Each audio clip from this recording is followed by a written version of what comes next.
بسم اللہ الرحمن الرحیم۔ السلام علیکم ورحمۃ اللہ وبرکاتہ۔ بارش کی دعا، پریئر فار رین، صحیح مسلم حدیث نمبر 2071، انٹرنیشنل حدیث number 894۔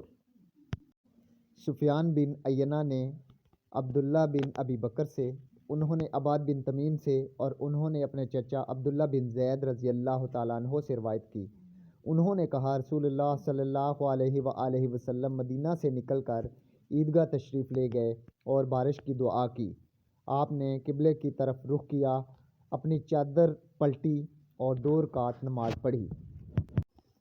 On the authority of Sufyan bin Uyaynah, on the authority of Abdullah bin Abi Bakr, on the authority of Ubad bin Tamim, and on the authority of his uncle Abdullah bin Zayd, may Allah be pleased with him, he said, the messenger of Allah, may God bless him and grant him peace, left Madinah and visited the place of Eid, went and prayed for rain. He turned toward the qiblah, folded his cloak and prayed 2 rak'ahs۔